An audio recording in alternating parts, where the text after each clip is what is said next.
Bien, vamos a continuar y vamos a entrar en el tiempo de la palabra. Les invito a que tengan sus Biblias ahí. Vamos a estar, nuestra lectura base va a estar en Apocalipsis 3, del 14 al 22.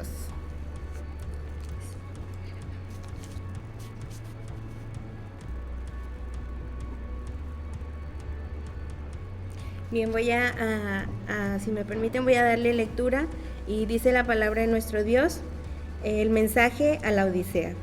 Y escribe el ángel de la iglesia en la Odisea: he aquí el Amén, el testigo fiel y verdadero, el principio de la creación de Dios, dice esto: yo conozco tus obras, que ni eres frío ni caliente, ojalá fueses frío o caliente, pero por cuanto eres tibio y no frío ni caliente, te vomitaré de mi boca. Porque tú dices: yo soy rico y me he enriquecido, y de ninguna cosa tengo necesidad, y no sabes que tú eres un desventurado, miserable, pobre, ciego y desnudo. Por tanto yo te aconsejo que de mí compres oro refinado en fuego, para que seas rico, y vestiduras blancas para vestirte, y que no se descubra la vergüenza de tu desnudez, y unge tus ojos con colirio para que veas. Yo reprendo y castigo a todos los que amo, sé pues celoso y arrepiéntete. He aquí yo estoy a la puerta y llamo: si alguno oye mi voz y abre la puerta, entraré a él, cenaré con él y él conmigo. Y el que venciere le daré que se siente conmigo en mi trono, así como yo he vencido y me he sentado con mi Padre en su trono. El que tiene oído oiga lo que el Espíritu dice a las iglesias. Bien, vamos a ver, ¿verdad?, acerca de esta iglesia. El Señor da un mensaje a la Odisea, que es una iglesia que se encontraba en Asia Menor, lo que hoy es Turquía. Y no solamente escribe a esta iglesia, escribe a otras 6 iglesias más, que son Éfeso, Esmirna, Pérgamo, Tiatira, Sardis, Filadelfia y la Odisea. Pero en esta ocasión solo vamos a ver el mensaje a la Odisea. Bueno, el Señor inicia, ¿verdad?, en todos sus mensajes a las iglesias, Él inicia con una descripción de sí mismo. Por ejemplo, aquí en la Odisea dice: y escribe el ángel de la iglesia en la Odisea, he aquí el Amén, el testigo fiel y verdadero, el principio de la creación de Dios, dice esto. Él se describe como el Amén y el testigo fiel y verdadero. Yo creo que todos sabemos lo que significa la palabra amén. Quiere decir así sea, así es una palabra de afirmación que se utiliza para sellar una promesa. Se utiliza también para afirmar una palabra de Dios, y en esta ocasión, ¿verdad?, Dios se describe como el amén. Entonces Él está diciendo que Él es el sello, que Él es la verdad, que Él es una garantía de las promesas de Dios, y también se describe como el testigo fiel y verdadero.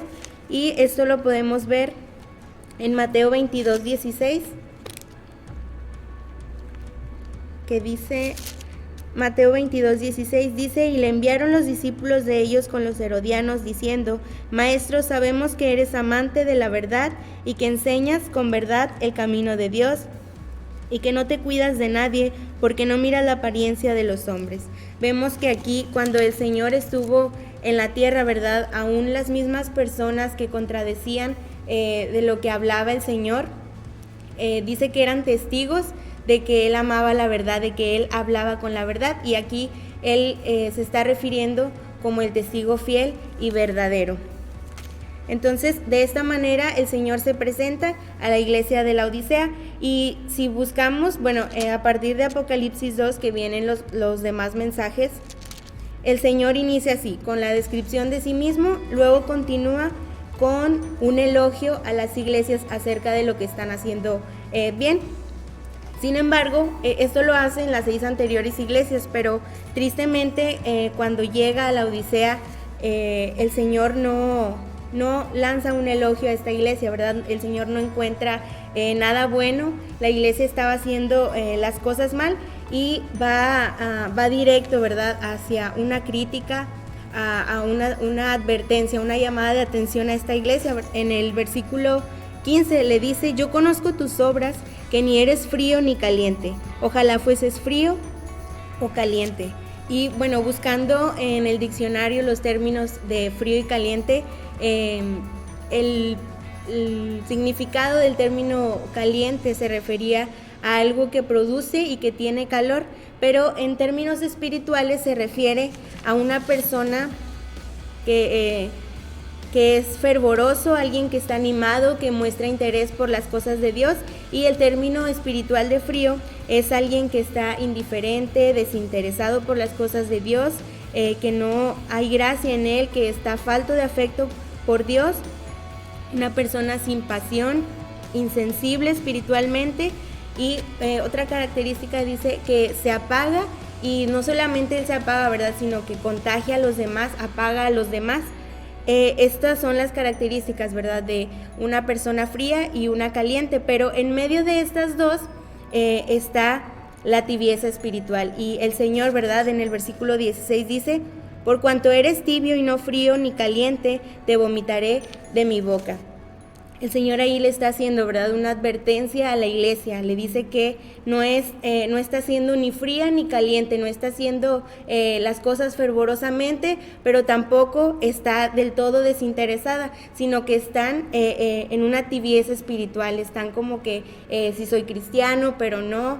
Y esa tibieza, esa situación espiritual en la que se encontraba la iglesia, le molestaba al Señor, tanto que les dice, te vomitaré de mi boca. Pero podemos observar aquí en el versículo 16 que dice, te vomitaré, lo está haciendo en tiempo futuro. El Señor, como les digo, hacía una advertencia a la iglesia, aún no rechazaba totalmente a la iglesia, sino que les estaba advirtiendo, ¿verdad?, que se decidieran, porque si no, ellos iban a ser, así lo menciona, ¿verdad?, vomitados de la boca del Señor. Y bueno, sabemos que al Señor la tibieza espiritual dice que es algo que no le gusta, es algo que lo hace vomitar. Y tenemos un ejemplo, ¿verdad?, cuando el Señor Jesús se cumplió el tiempo de que Él tuviera que entregarse en la cruz. Nos menciona que el Señor, por amor a nosotros, fue a entregarse en totalidad, ¿verdad? Entregó su cuerpo completo, entregó toda su sangre por nosotros. Y para el Señor no existen los términos medios. Él se entregó todo por nosotros, por tanto no nos exige, pero es nuestro deber entregarle todo. Y tenemos el principal mandamiento, cuando el Señor los reduce a dos, dice, amarás al Señor con todas tus fuerzas, amarás al Señor tu Dios con todo tu corazón, con toda tu mente, con toda tu alma y con todas tus fuerzas. No dice con medio corazón, con media fuerza, con media alma. El Señor nos pide, ¿verdad?, una totalidad, que nosotros podamos amarle a Él con todo lo que nosotros somos. En Mateo, si pueden buscar en sus Biblias, Mateo 12:30, yo se los leo, dice Mateo 12:30, el que no es conmigo, contra mí es, y el que conmigo no recoge, desparrama. O sea, solamente hay dos opciones, y el Señor es muy claro, dice, si no estás conmigo, pues estás contra mí. Y más abajo, ahí mismo en ese versículo dice, y el que conmigo no recoge, desparrama. Y yo puedo entender esto, ¿verdad?, como nuestro testimonio, si estamos atrayendo a las personas al Señor o las estamos alejando en base a nuestro testimonio. Porque si nosotros decimos que somos cristianos, pero hacemos todo lo contrario, ¿verdad?, tenemos unas conductas que no van conforme a lo que nosotros decimos, pues entonces no estamos atrayendo a las personas, sino que las estamos alejando. Y muchas veces nosotros, al hacer este tipo de cosas, las personas pueden vernos a nosotros como excusas para no asistir a la iglesia. Por ejemplo, cuando las personas, ¿verdad?, que nosotros queremos invitarlas y dicen, no, porque esta persona dice que es cristiano y mira cómo se comporta, yo no quiero hacer así, hipócrita. Entonces, muchas veces con nuestro testimonio dejamos mucho que desear, ¿no? Entonces, tenemos que ser de buen ejemplo, tener buen testimonio con nuestro estilo de vida, con nuestra manera de vivir, de comportarnos, de hablar. Todo eso tiene que ser de ejemplo para los demás, y que los demás pues tengan ese deseo, ¿verdad? De, a él le va bien, yo veo que él tiene una vida de comunión con Dios, entonces yo quiero hacer lo mismo, ¿verdad? Entonces, que las personas se acerquen por nuestro testimonio. En Santiago 4:4 dice: oh almas adúlteras, ¿no sabéis que la amistad del mundo es enemistad contra Dios? Cualquiera pues que quiera ser amigo del mundo se constituye enemigo de Dios. Bueno, aquí es muy similar el versículo, ¿no? Dice que cualquiera que es amigo del mundo, pues no puede ser amigo de Dios.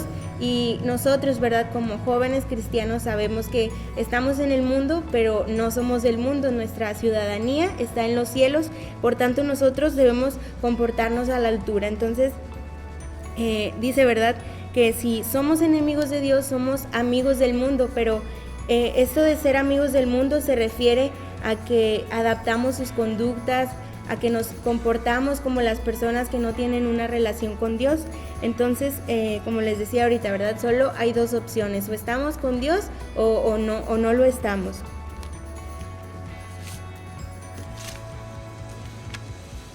Bien, y el Señor, cuando habla, ¿verdad?, a la iglesia de la Odisea, el Señor habla para advertirles, para decirles que ellos se encuentran en una tibieza espiritual y tal vez estas personas no podían ver, ¿verdad?, la condición en la que se encontraban y que era de tibieza. Entonces, tal vez puede ser, en nuestro caso, pudiera ser que nosotros estemos sin darnos cuenta, ¿verdad?, entrando en un estado de tibieza espiritual, y hay algunos síntomas, solo son 4, y tienen que ver con la tibieza.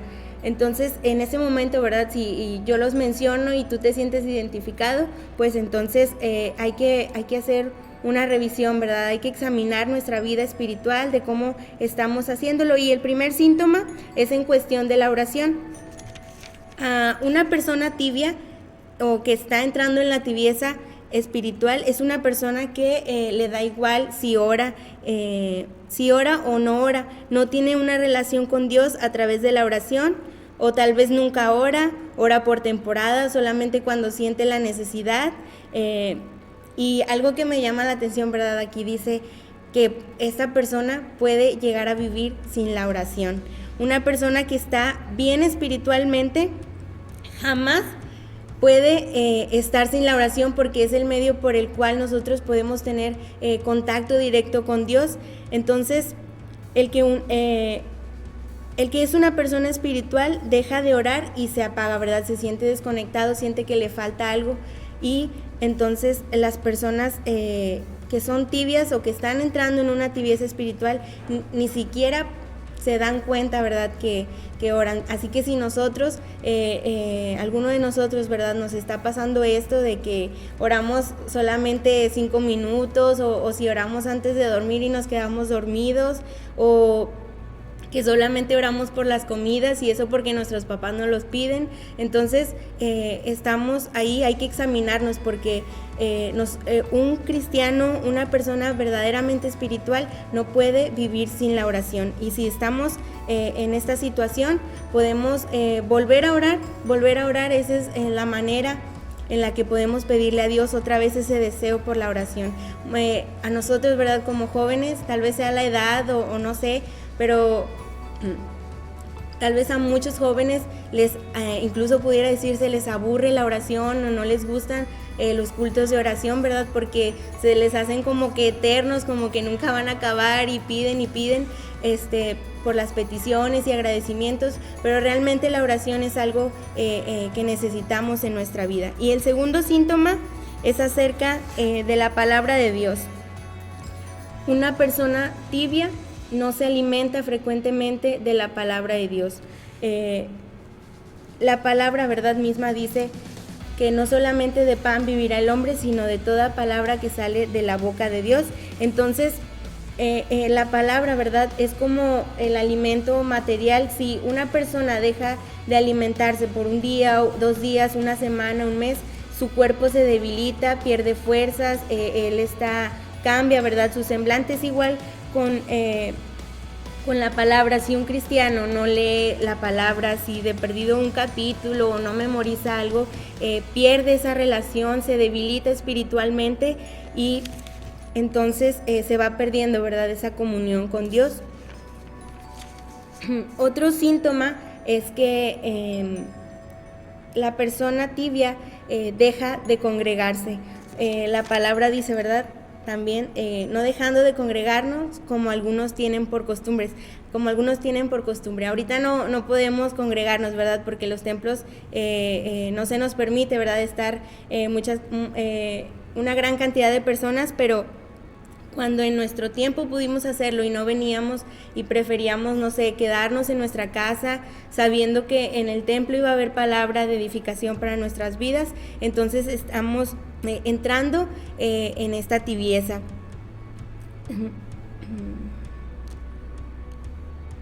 Y bueno, también tenemos ahí en Primera de Juan que dice, si andamos en luz, tenemos comunión los unos con los otros. También tiene mucho que ver, ¿verdad?, la comunión con las demás personas. Tenemos que congregarnos y convivir con nuestros hermanos de la iglesia. Es vital, ¿verdad?, para nosotros el convivir. No podemos asistir al templo y no saludar a nadie o salirnos sin hablar. Es necesario convivir con los hermanos porque esto causa en nosotros una alegría, un gozo, ¿verdad?, de poder saludar a los hermanos. Y el cuarto síntoma es que se siente atraído por las cosas del mundo. Dice, el mundo lo llama, siente un gran impulso por estar en el mundo. La persona que es tibia espiritual constantemente está pecando, y la persona que está bien espiritualmente también peca, pero hay una diferencia. La persona que tiene una relación con Dios y peca, inmediatamente, ¿verdad?, siente la necesidad del arrepentimiento, de pedirle perdón a Dios, que eso es el Espíritu Santo, ¿verdad? Si nosotros tenemos el Espíritu Santo, dice, el Espíritu nos convence de pecado. El Espíritu no nos condena ni nos culpa. Él solamente nos dice, hey, hiciste algo mal, tienes que pedir perdón.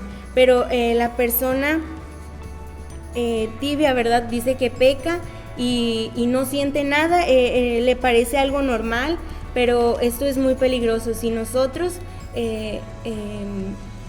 estamos, ¿verdad?, pecando y ya dejamos de sentir eso que nos dice, ¿verdad?, estás haciendo las cosas mal, entonces tenemos que cuidarnos, tenemos que examinarnos ya, porque entonces quiere decir que el Espíritu Santo ya no está en nosotros, ya no hay quien nos diga, ¿verdad?, quien nos pare de estar pecando. Y bueno, ahí en Apocalipsis 3:17 dice, el Señor se está refiriendo a la iglesia. La iglesia dice, yo soy rico y me he enriquecido y de ninguna cosa tengo necesidad, y no sabes que tú eres un desventurado, miserable, pobre, ciego y desnudo.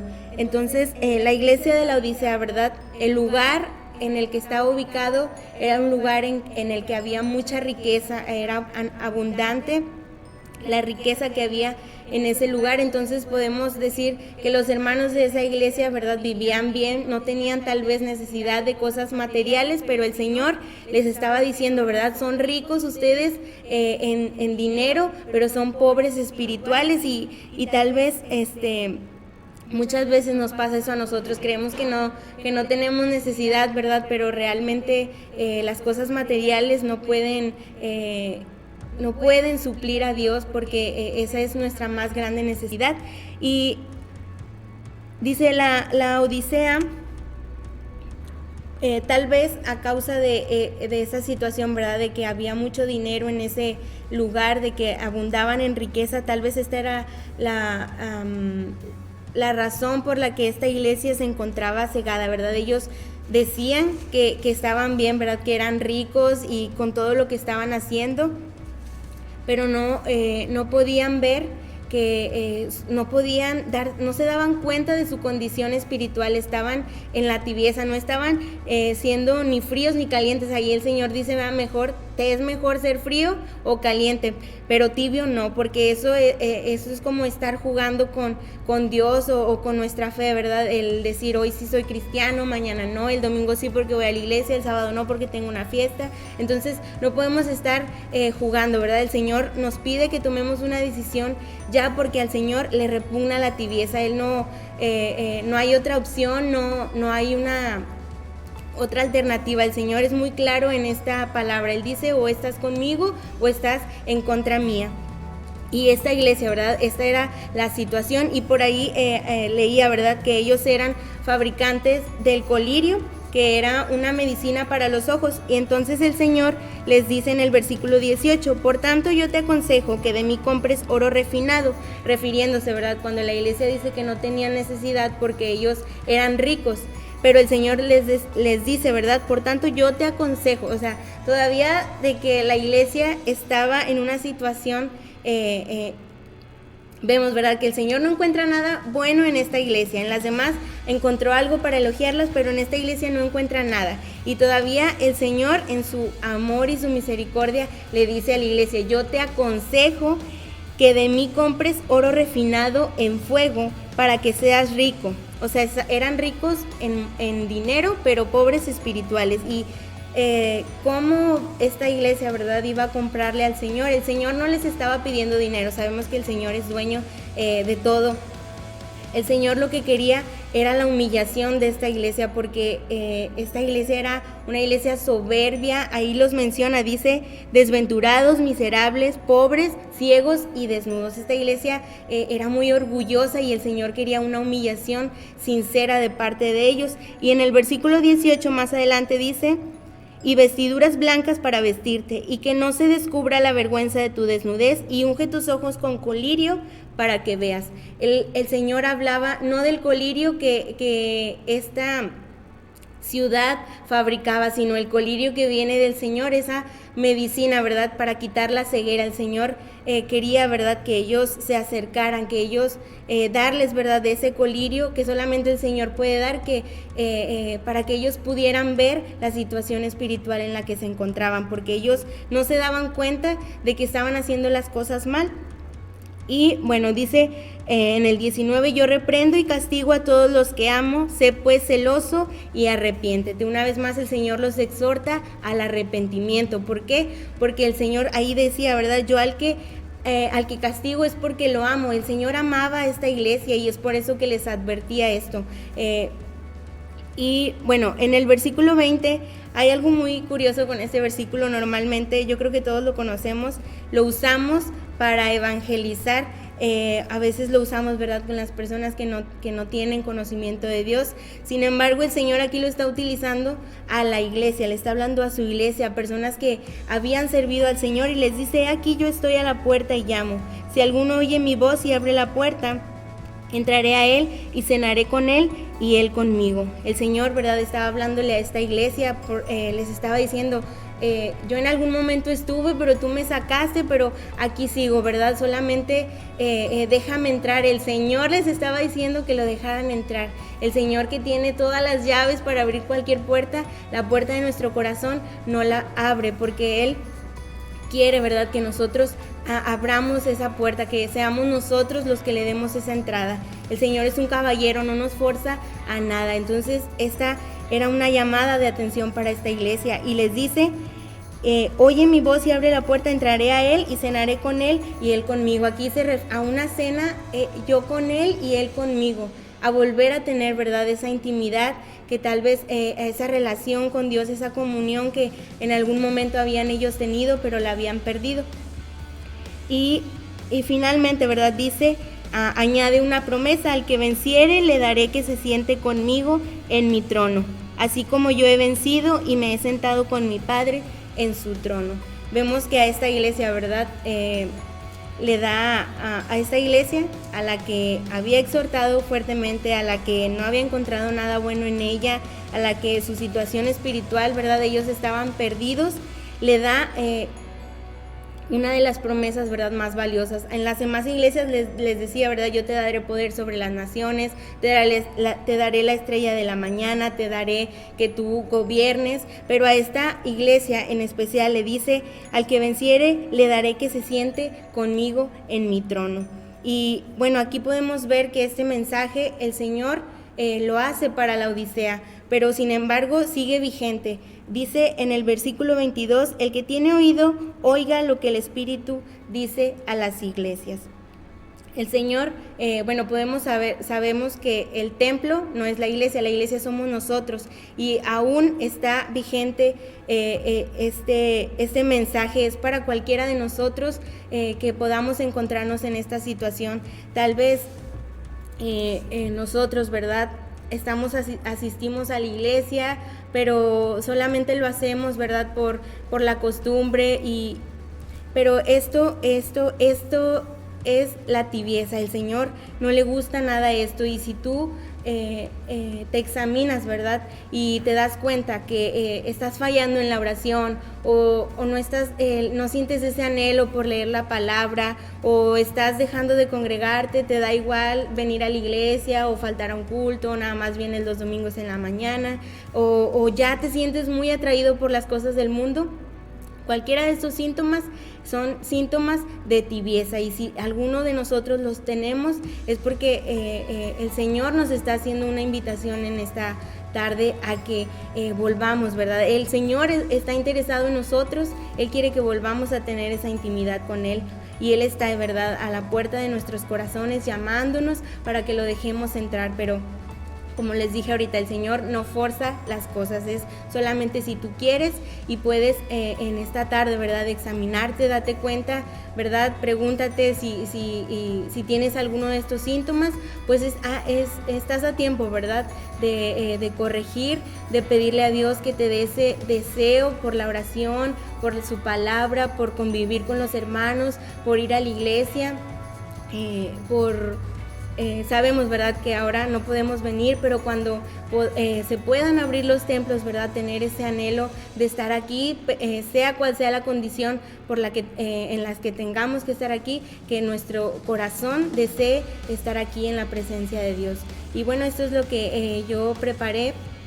Espero que sea de bendición para sus vidas, y bueno, vamos a hacer una oración antes de terminar para ser despedidos. Bendito Padre Celestial, Señor, en esta tarde, Señor, agradecemos el que tú, Señor, hayas tenido a bien, Señor, traernos hasta esta hora de la tarde, Señor. Queremos darte gracias, Señor, porque eres un Dios bueno, un Dios de amor, un Dios que tiene paciencia, Señor, para tu pueblo que es tan rebelde, Señor. Te damos gracias, Señor, porque todos los días, Señor, te muestras para con nosotros, Señor. Has sido con nosotros hasta el día de hoy, Señor. Y en esta tarde, Señor, agradecemos porque eres un Dios, Señor, de amor, un Dios de compasión, que ama a su pueblo, Señor, y que está, Señor, ahí llamándonos, Señor, a que podamos, Señor, si en algún momento nos alejamos, Señor, podamos volver a tener esta comunión contigo, Señor. Queremos pedirte, Señor, que si es el caso de alguno de nosotros, Señor, que tú seas con esta juventud, Señor, para que podamos tener ese deseo, Señor, por volver a anhelar, Señor, leer tu palabra, por orar, Señor, porque este es el medio que tú nos diste, Señor, para hablar contigo, Señor. Porque no necesitamos, Señor, ningún mediador, Señor, para que interceda por nosotros, Señor. Nuestra comunión es directa contigo, Señor. Gracias porque podemos hacerlo, Señor. Gracias porque podemos reunirnos, Señor, tal vez no físicamente, Señor, pero nos has dado las herramientas, Señor, para unirnos, Señor, para vernos virtualmente, Señor. Te pedimos, Señor, que tú seas con cada uno de estos jóvenes, Señor, que se hacen su vida, si están pasando por necesidad, Señor. Tal vez el tiempo de encierro, Señor, puede ser desesperante, Señor, pero sé con cada uno de ellos, Señor, que al terminar todo esto, ellos puedan seguir teniendo ese mismo deseo por ti, Señor, que quieran asistir al templo, Señor, a encontrarse contigo, Señor, que podamos tener todos los días una comunión contigo, Señor. Enciende en nosotros ese fuego, Señor, esa llama por tus cosas, Señor, por la palabra de Dios, para que la gente, Señor, pueda ver en nosotros que somos diferentes, Señor, que te amamos y podamos demostrar, Señor, ese amor a las demás personas, Señor. Quédate con nosotros, Señor, lo que resta de este día, Señor. Te lo pedimos todo en tu bendito y santo nombre. Amén. Bueno, que el Señor les bendiga, jóvenes. Estamos despedidos. Nada más los avisos. Invitarlos a que se conecten los miércoles y jueves. Estamos teniendo estudios a las 7 en la página de Camino Nuevo y Vivo. Los sábados, pues, nos estamos viendo aquí por la página de JNI, igual a las 7. Y los domingos, pues, cada quien en su respectiva clase a las 11 de la mañana. Entonces, que es todo. Cuídense. Pórtense bien, no salgan de su casa, aunque ya sea la nueva normalidad, ¿verdad? Que se están abriendo diferentes tiendas y todo, pero pues si no les es necesario salir, guárdense en sus casas. Que el Señor les bendiga, nos vemos el próximo sábado.